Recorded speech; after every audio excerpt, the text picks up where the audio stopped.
Good morning, ladies. Erev Shabat, Parshat Chukat. I hope you're all well. I hope you had a good week, and I hope next week will be even better. Be'ezrat Hashem, here, there, everywhere, and especially in our beloved Israel. Parshat Chukat is full of amazing things. It starts with Paraduma, which I'm not going to be talking about. I'd like to focus today on two special psukim which are meaningful for everyone, but especially for us ladies. Vayavo b'nei Yisrael kol ha'eda midbar Tzin, and all of Klal Yisrael is arriving in the desert of Tzin, which is geographically located southeast of the Negev of modern Israel. B'chodesh harishon, in the first month. Which month? Of which year? It was the first month of the 40th year, ladies. In this parsha, we skipped 38 years. The story of the Meraglim happened in the second year after Yetziat Mitzrayim, and now we have arrived at the 40th year. Vayeshev ha'am b'Kadesh, and the whole congregation settled in Kadesh. Vatamat sham Miriam, and there Miriam died. Which Miriam? The great Miriam, the big sister of Moshe and Aaron. Miriam Hanaviah died, Vatikaver sham, and she was buried there. And the next pasuk immediately said, V'lo haya mayim la'eda, and the congregation didn't have water.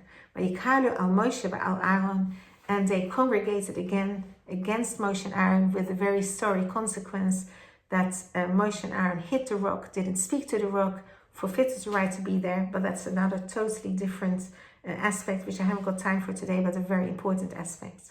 So ladies, what can we learn from this? Very important to know who was Miriam Hanaviah.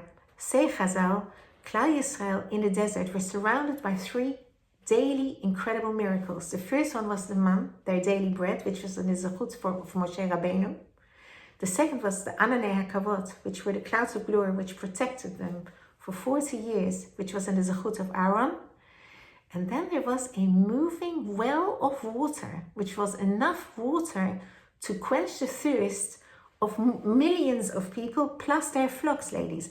And that, say Chazal, was in the zechut of Miriam. I haven't got time to go into all the details. We only have 5 or 6 minutes here.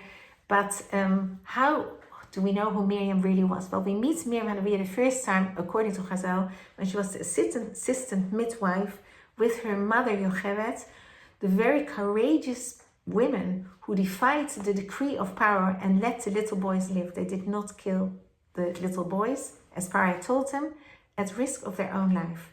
So the first thing we see about Miriam, that she was very, very courageous. Second of all, we see that she was quite wise, very wise for her age, because at the age of 5, she already said two things, and that's why she's called Miriam Hanaviah. She said, Daddy, when the decree came out that all the little boys had to be thrown in the river, the Nile, Amram was the leader of the tribe of Levi. He was really by de facto the leader of Am Yisrael at the time. Said, well, if that's the case, I can't continue living with my wife, not to bring more children into the world. And he divorced her. And then Miriam said, Dad, you are worse than Pharaoh, because Pharaoh decreed only about the boys and you decreed about the girls and the boys. Upon which Amram said, you are right, my daughter, and he remarried Yocheved, and then indeed we see that he still begets Moshe Rabbeinu, who turns out to be Moshe Anshel Yisrael. And this is indeed the next thing that Miriam predicted and prophesied, and that's why she's called Miriam Hanaviah, that she said, yes, La'atit Lavo, in the future, my mother will give birth to the Moshe Anshel Yisrael, to the Redeemer of Am Yisrael, who will take us out of this very miserable, very difficult place, which is called Mitzrayim. And indeed, that was the case. So we see she was very wise, she was very courageous. We also see she was a prophetess. And what else do we see? That she was a very caring person. Because she stood by the river when her mother Yocheved made this little basket and took Moshe and put him in the Nile. She stood by the side to see what would happen, and indeed her initiative was, she went to the princess Bat Paro and suggested to her, well, shall I bring a Jewish midwife? And she called her mother, and so the story unfolds.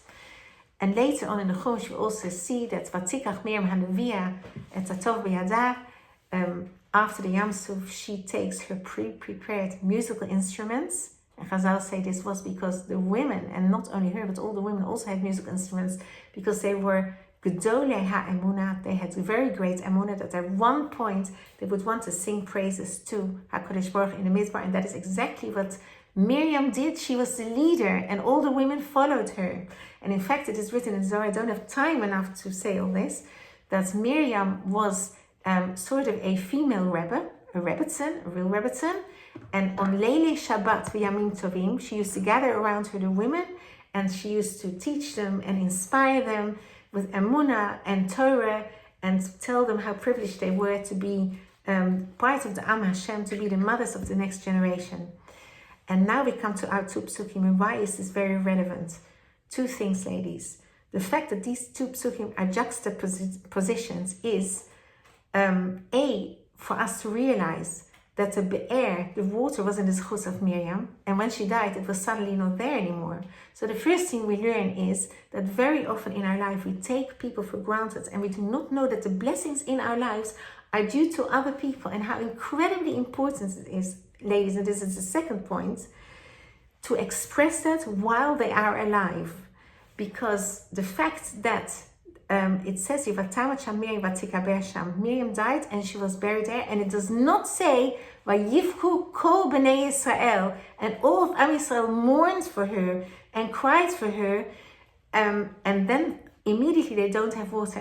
And Chazal say that part of it is A, Miriam died, and in the schools of her there was this water, but B, they hadn't appreciated her enough during her lifetime. So there is two very important lessons. First of all, we must understand how much other people often contribute and are the sources of our blessings in our life, and we should not take them for granted. We should say it to them in their lifetime.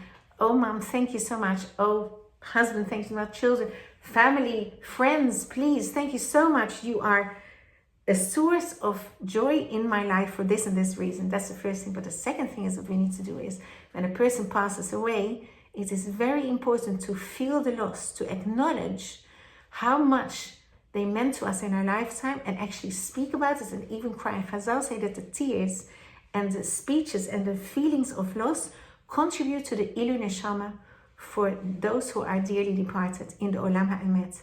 Ladies, I wish you a good Shabbos, and let us be grateful.